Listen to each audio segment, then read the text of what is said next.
महाराष्ट्रातील सुरक्षा क्षेत्रात अनुभव असलेल्या अधिकाऱ्यांसाठी एक महत्त्वाची संधी समोर आली आहे। कारण महाराष्ट्र राज्य सुरक्षा महामंडळ यांनी भरती 2026 जाहीर केली असून सहसंचालक तसेच सुरक्षा पर्यवेक्षकीय अधिकारी या पदासाठी अर्ज मागविण्यात आले आहेत। आणि विशेष बाब म्हणजे निवृत्त सहाय्यक पोलीस आयुक्त दर्जाचे अधिकारी देखील या प्रक्रियेस पात्र ठरणार आहेत। एकूण रिक्त पद 7 असून नियुक्ती संपूर्ण महाराष्ट्र राज्यात करण्यात येणार आहे। अर्ज करण्याची पद्धत ऑफलाईन ठेवण्यात आली आहे। अर्ज स्वीकृतीची सुरुवात दिनांक 26 फेब्रुवारी 2026 पासून झाली असून अर्ज करण्याची अंतिम तारीख 12 मार्च 2026 निश्चित करण्यात आली आहे।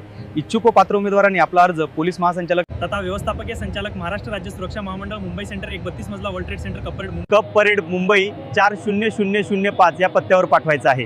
शैक्षणिक पात्रतेबाबत सविस्तर माहिती अधिकृत अधिसूचनेमध्ये देण्यात आली असून उमेदवारांची निवड वैयक्तिक मुलाखतीद्वारे केली जाणार आहे।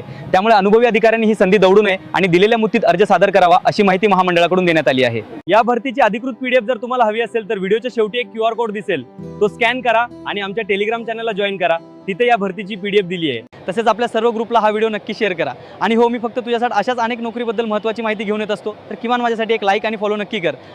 आणि हो, माझं नाव प्रशांत आहे। मी MSF नसून एक AI जनरेट MSF आहे। चल मग आपण पुन्हा भेटूया अशाच एका नवीन माहितीसोबत। तोपर्यंत धन्यवाद।